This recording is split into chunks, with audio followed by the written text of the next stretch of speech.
Welcome to the This Mum Loves Tech podcast, the go-to show for online business owners who want to simplify tech and get the support they need to grow their business with confidence. I'm Nicola Walsh, your podcast host. I'm also a mum to two cheeky boys and I love tech, so you don't have to. I'm here to share actionable tips, tools and strategies that will help you streamline your business and make the tech work for you and not the other way around. So whether you're watching after the kids have gone to bed or listening while you're on the school run, you're in the right place. I'll also be having some fantastic guests on, sharing their stories and how they're making tech work for them. So let's dive into today's episode and make tech that little bit easier. The podcast is back. I took a little bit of a break away, which I'm going to explain all that's been happening in the break in a minute, but I am super excited to be back, to be sharing my tips when it comes to the tech in your business. And I've also got some brilliant guests lined up for you to hear from as well. Lots of which are already recorded. I've tried to get myself a little bit more organized for this season of This Mum Loves Tech.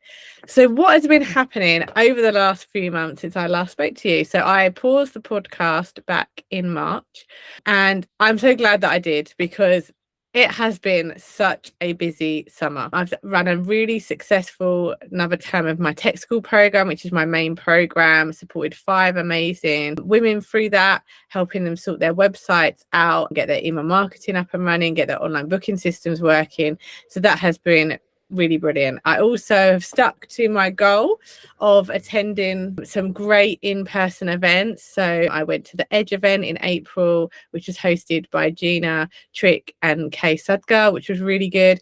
I went to Laura Brunton's United Women event. I mean, Laura's just amazing. And it was such a brilliant event. Absolutely loved that one. I also went to Automacon for the first time, which was up in Newcastle. It's the last time it's going to be up there. I absolutely love the build up to it, the pre-party, the pre-party. Unfortunately, I've got really ill and the day itself just got all too much and I ended up coming home a little bit early. So I was meant to stay and go to the after party and stay for another night. But my hotel room was really hot, which was horrible because this summer has been so hot, hasn't it? And there was no aircon. I just couldn't sleep. And I made the whole day of Automacon, but I finished the day, was back at my hotel, getting ready to go back out again. And I phoned and spoke to my boys and I was like, you know what, actually, I just want to come home. So I just jumped in the car there and then, packed everything up, jumped in the car and got home. It took about it's about a 5-hour drive from Newcastle. So not a short drive home, but actually because it was the night time, it was a super quick drive. I got home, got back to my own bed, got back to my boys, and managed to then spend the Wednesday, which I should have been driving home, in bed. So yeah, so not quite the first Automacon experience that I wanted. I have got tickets to go back next year. I'm not sure if I'm going to do it on person or online. I did it online like last year and I really enjoyed that as well. So yeah, I haven't quite decided yet if I'm going to do online or in person, but it's going to be in Manchester next year. And then speaking of events, I hosted my very first event at the end of June, Community and Connection Live. Now, I am going to do a full episode giving you a complete breakdown on the whole event, what happened in the prep before it, what's happened after it, all that kind of stuff. But just to say that it was such an amazing day, way more than I thought it was going to be. Obviously, what I hoped it was going to be, people got out of that, and that was the main thing. But it was such a great day. Already booked for next year, so put the 24th of June 2027 in your diary because Community and Connection Live is coming back. And as I said, there is going to be an episode coming out very soon which gives you the full details of running my very first event. The other big thing that happened over the summer is I turned 40, the big 40. I've joined the club and lots of my friends, so I'm very fortunate that I'm still in contact and still really close with a lot of friends from school and college and that. So we all have been turning 40 in this last year. So it's been a really big year for us all. And the biggest thing that we did was with my old school friends, one of which I've known since I was 2, which is absolutely lovely. We climbed Mount Snowdon in Wales. And it was the most amazing experience. We walked up, it was totally cloudy. We couldn't see where we were going. It was just literally putting one step in front of the other. And then we got to the top and it was like, the universe always said to us, yes, you've got your reward now. And the clouds literally parted as we sat down for lunch at the top of Mount Snowdon. and we had the most spectacular view. And to have those memories now with my friends who've gone through so much together over the last 30-40 years together is amazing. Again, we've booked to go back because where we stayed in Wales we were literally in the middle of the nowhere. Most of us are mums, a lot of them are teachers, so they're constantly around kids, other people's demands, and we were in this house in the middle of a valley in Wales, like totally stereotypically Welsh, and I absolutely loved it. Like surrounded by sheep, like we were outnumbered about 50-1 for sheep, and there was just the farmhouse of the actual farmers that owned the land, and this like converted barn that is the most beautiful converted barn that they've done, and with a hot tub, and you literally sat and you could just see the mountains everywhere. There was nobody else. It was amazing. But because we actually kind of packed our weekend with so much stuff, because we also did the big zip line across the quarry that's in Wales too. We were on the go both days, which meant we didn't actually get to spend that much time in this beautiful house that we were in. So I literally, one of my friends on the way home, because I was driving, she was in the back, booked for us to go again next year. So yeah, really looking forward to that. And what's also happened this summer, we've all made it through the hottest summer ever. I can't believe how many heat waves there were. So thankful that we have aircon in our loft. I know I did a couple of posts about it over the summer, but when we had the loft conversion done, my husband insisted that we had aircon, and I'm so glad he did, because it's been our lifesaver for us. It meant that we still slept. The boys, we've all packed into the room together, put the aircon on, and it's meant that we've all got decent night's sleeps over all the heat. I mean, I do love the sun. I'm definitely a sun fan and not a winter one, but even then, the heat has been a bit much on some days, but it has been amazing that we've been able to do so much over the summer with the boys. And the biggest thing for me this year, so this Mum Loves Tech turns 3 on the 5th of September. It was 3 years ago. I finished maternity leave with my youngest, and I decided to go all in on my business. And this year, my goal I really felt at the end of last year that I didn't feel successful yet. Like loads of people were saying, no, you've done all this amazing stuff, like you're such a success, but deep down I didn't feel successful. So I looked at, what does success actually mean to me? And I'd recorded a podcast episode with Jen Lister, who's a business strategist, and she was also talking at a couple of networking events that I went to in January. And it was the same kind of core message that she was sharing throughout all of those, was what does success mean to you, and making sure you're building a business that fits your version of success and not someone else's. And it really made me sit and think, well, like, why do I not feel successful? Other people are telling me that I'm successful, but I don't feel it yet. And I realized it's because I hadn't accomplished what I felt was success. And the reason I set up my business 3 years ago is because my eldest started school. I was on maternity leave with my youngest, and I done a whole episode about the whole story of starting this Mum Loves Tech. So I'll link that in the comments if you want to hear about the whole thing. But basically, in the first term of school, he got chickenpox, tonsillitis, and a viral infection. And I realized quite quickly that I wouldn't be able to sustain employment and the amount of flexibility I needed to be there for him. My youngest was starting nursery, so we had 2 different schedules going on, 2 different holidays. I needed to work, but I needed work that fitted around this new life, this new era that we were approaching in our life with school holidays and all that kind of thing. And that's the main reason why I started this Mum Loves Tech. I'm not a born entrepreneur. I haven't thought of business ideas since I was young, like none of that kind of stuff. It was purely this is the way I can earn a living, contribute to the household bills and stuff, and work it around the school year. So I realized when I was thinking about being successful, I wasn't actually living that. What I wanted was to be able to have the school holidays off. That's why I started my business, so that I wouldn't have to get them into childcare. And what I'd been doing during the school holidays the last 2 kind of years, as I was building this Mum Loves Tech, because obviously it needed a lot more of my attention than I realized to get it going, is I had been putting them into holiday clubs, and I realized I didn't want to do that. I wanted to have this time off with my boys. So I set myself a goal at the beginning of 2026 that a successful year for me, if I get to the end of 2026 and I've only worked 1 day a week during each of the school holidays, I will deem this year a success. And when people talked about earning 6 figures and all that kind of stuff, that also wasn't really where I was going with it. But I did need to be able to earn enough to cover those school holidays. So if I knew I could work 1 day a week during the school holidays, that my earnings outside of the school holidays would mean that we wouldn't have to not do anything in the school holidays because we didn't have enough money, that I could sustain the business to carry us over those holidays, then I would deem this year a success.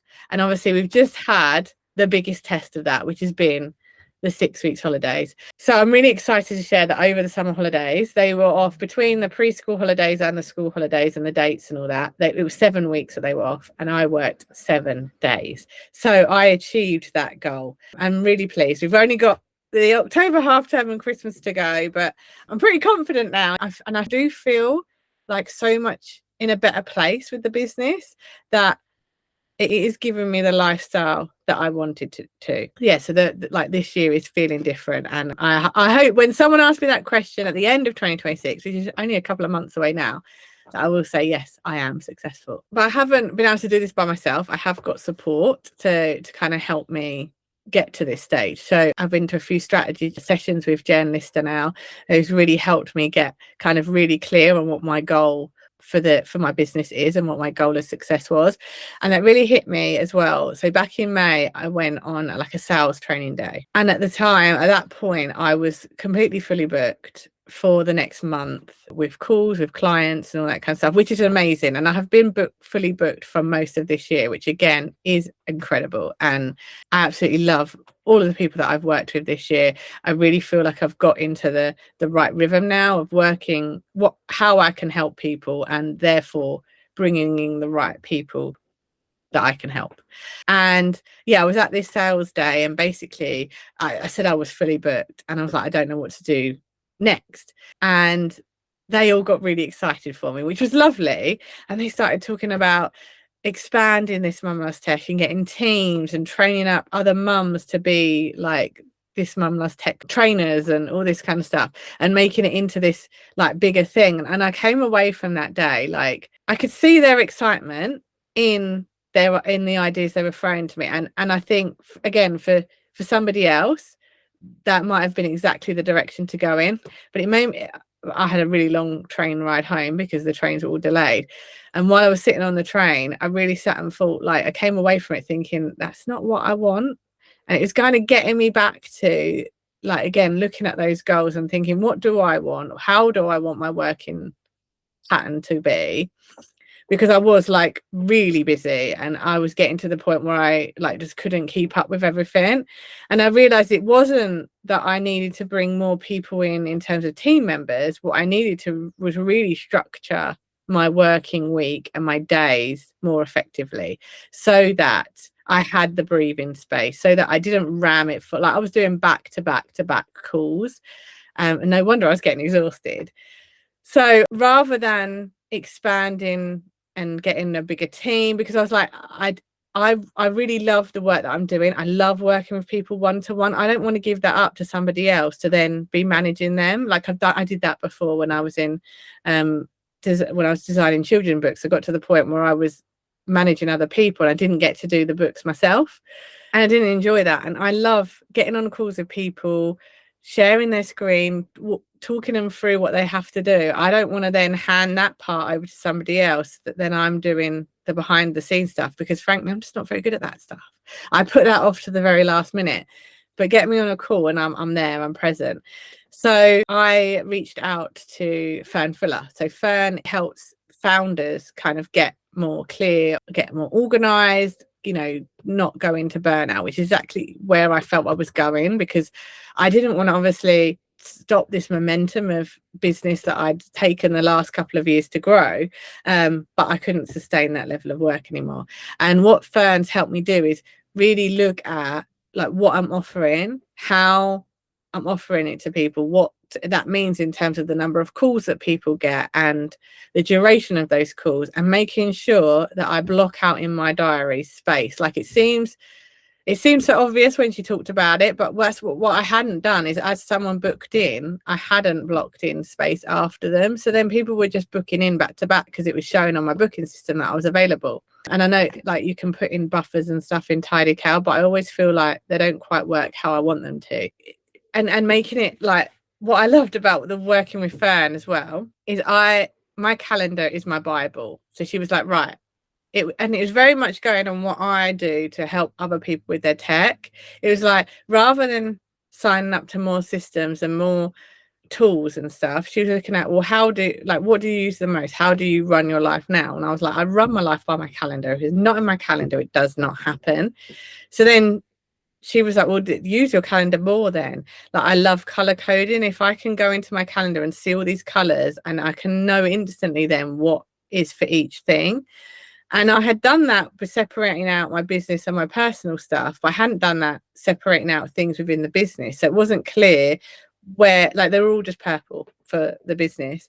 And I hadn't separated out, like, what was a client call, what was a break, what was a networking, and what was personal stuff that still needs to be in my business. Anyway, so we totally went through my calendar, changed all the color coding, added in these breaks in between the calls. And honestly, since I've done that, it's made such a difference. I'm still working with the same amount of people. I'm still doing the same amount of things, but I feel like my day has space now. So that's what I realized needed to change. I didn't need more people and bringing in more teams. I actually need to strip out some of what I was doing. And that's what I do a lot with some people with the tech. Like, some people come to me with this absolutely massive, like, I know one of the ladies in tech school for the last term had this absolutely massive stack of tools that she was using, and looking through it, she had multiple tools doing the same thing. She just hadn't realized because she hadn't sat and looked through it.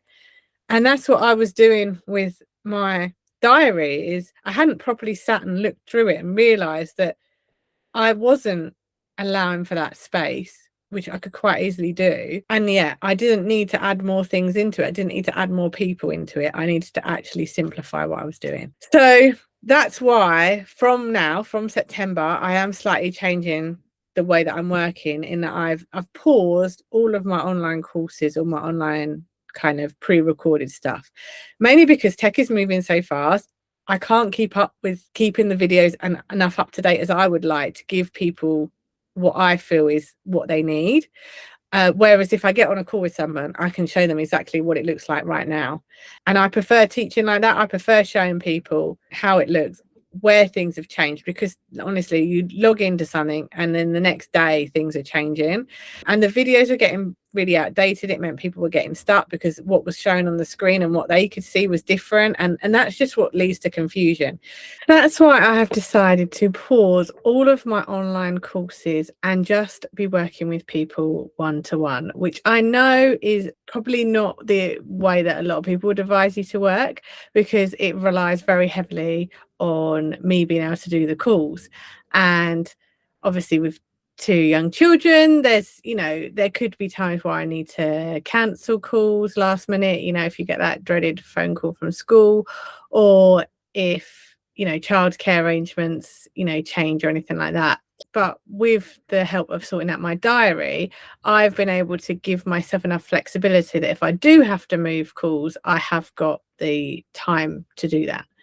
So I feel that because of the way that the technology is going, and because it is changing so fast, every time you log in, things are looking different. Being on the call with people live is the way that I'm going to continue to work for the rest of 2026. The only exception to that is the membership. The membership is staying because that is live. So every week I go live on Google Meet. Whoever turns up that's in the membership, we go round, we answer people's questions, and I can also then show people updates. So it's all about how can I get people the updates the quickest. And I feel like an online course is not the way to do that, because of the time that takes, with the recording and then editing and then putting it online and then promoting it for people to then purchase it. By the time I've gone through all of those steps, it just doesn't work. And that's not to say that I don't think online courses don't work. I totally think they do for other industries. I just think from a tech point of view, they get outdated really fast. Whereas if it's something like fitness, if you're doing exercises or maybe yoga or anything to do with health, or if you're training people in an industry that doesn't move as fast, that still works with an online course, because things in those areas do not change as fast. You know, an exercise is going to be the same exercise that people can do in a year's time. Whereas with the technology, we're talking weeks that things get outdated, and that's just not sustainable. So yeah, so that's why I'm now doing one-to-one support or the membership as ways that I can work with people. So let's go into a little bit more about how you can get support from this Mum Loves Tech throughout the rest of 2026 going into 2027. So I'm only going to have 4 offers, keeping things really, really simple. The first one is the membership. That's kind of like the most cost-effective way that you can get support from me. It's £30 a month, and that gets you access to all of the weekly Q&A calls, the monthly masterclasses that I do, and that's where I do refresh things. Like if things have updated, I'll then go and like do a masterclass again, show people how it works now. And also guest masterclasses. I bring guests in to share their knowledge. And there's a great library on things like mindset and strategy and sales and all that kind of stuff. Again, things that don't go as outdated as maybe the tech stuff does. But that's what the weekly Q&A calls are for. The membership is £30 a month, but you can cancel at any time. So if you feel like you're not getting the use out of it that you want, you can just cancel and then come back to it again when you need some further tech support. But I have got ladies who've been in there since I launched it. So the membership is now 2 years old, and I've got ladies that have been in there from the beginning, which is absolutely amazing to see them come onto the calls. It may not necessarily be every week, but knowing that tech support is there when they need it is lovely. So the other way that you can work with me is my one-off calls. So I do 1 hour calls or 3 hour calls, and they're really for like one-off projects or one-off setups. So things like if you want to set up Google Workspace for the first time, or maybe you're switching your email provider from another system to Google Workspace, or you want to get your TidyCal booking system set up, or maybe connect different systems together. Maybe you're looking at setting up your email marketing platform and you just like support in getting it all set up properly so that you know that it's all working, everything's verified that needs verifying. That's what those single calls can be for. And then the slightly longer ones, the 3 hour ones, is maybe if you want to set up something like an automation and you want to just make sure you've got all the different parts in place for that. That's what we can do in a 3 hour sessions. Everything is recorded, you're sent the recording afterwards, but there's no kind of ongoing support with that. If you want something where you've got kind of me helping you, supporting you set up your systems for a longer period of time, then that's my tech school program. So that is my main way of supporting you. So it is kind of a hybrid of one-to-one and group support. So you get one-to-one calls with me so that I can be really specific in my tech support for you. So we're setting up systems for your business. Now, we're not trying to make a generalized system that's going to help everybody.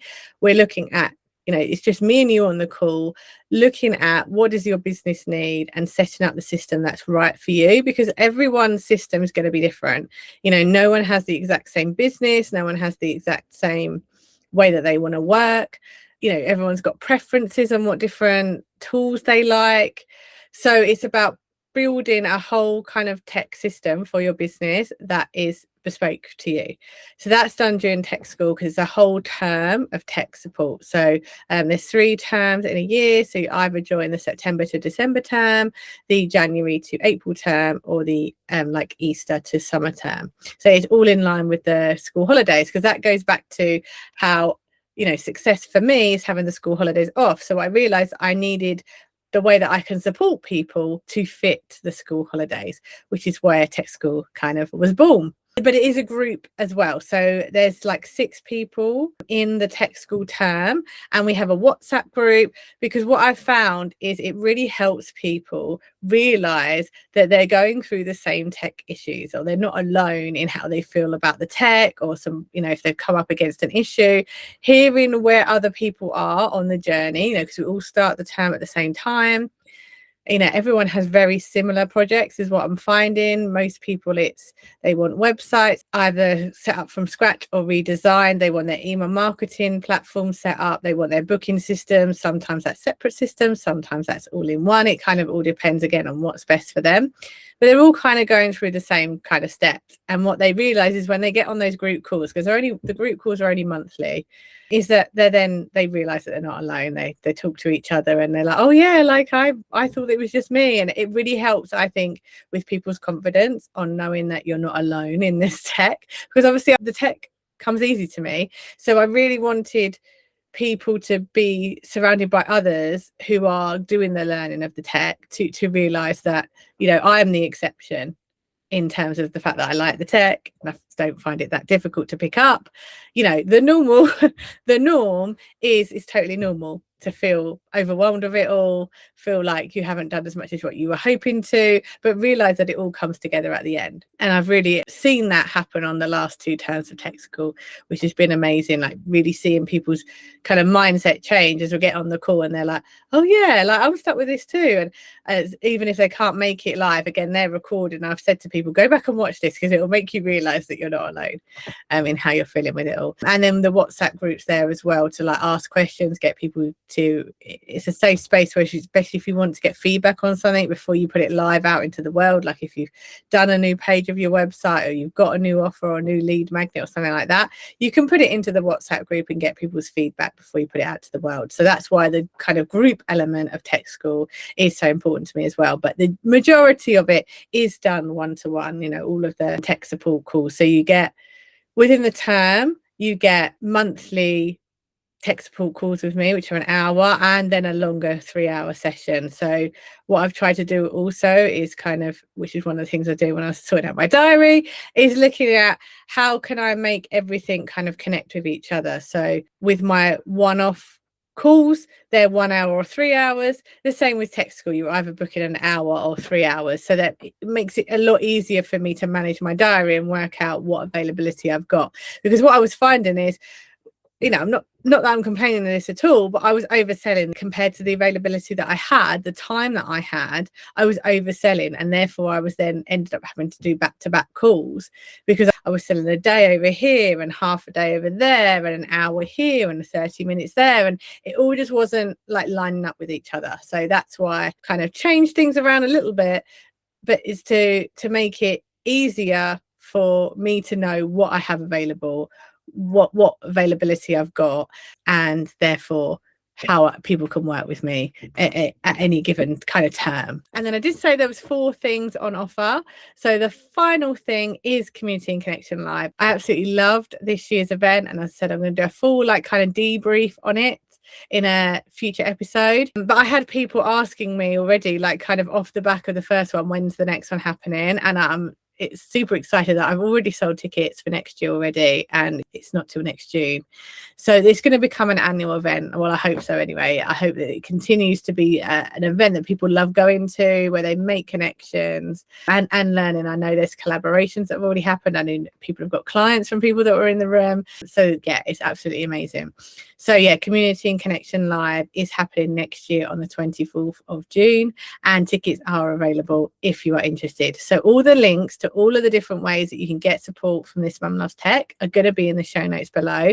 If you do have any questions, just contact me. I'm This Mum Loves Tech everywhere. Instagram is probably the best place to contact me on, or come into the This Mum Loves Tech community on Facebook. That's still running as well. So kind of summing up what this first episode back has been all about, it's really about defining what does success look like to me, because this year I've come to that realization that success to me is different to what other people may view as successful. In other people's eyes I was already successful, I just didn't feel like it. But hopefully by the end of this year, my version of success, I will therefore feel successful. And it may not be the same as your version of success, but and that's okay. Like, we don't have to all have the same version of success. So for me, success is not about making millions. It's about having the school holidays off, having that flexibility to work 1 day a week, to know that I've got the business set up to support me through those holidays. So there is a monetary value involved. Like, I need to be earning enough to then cover the school holidays so that I can only work 1 day a week.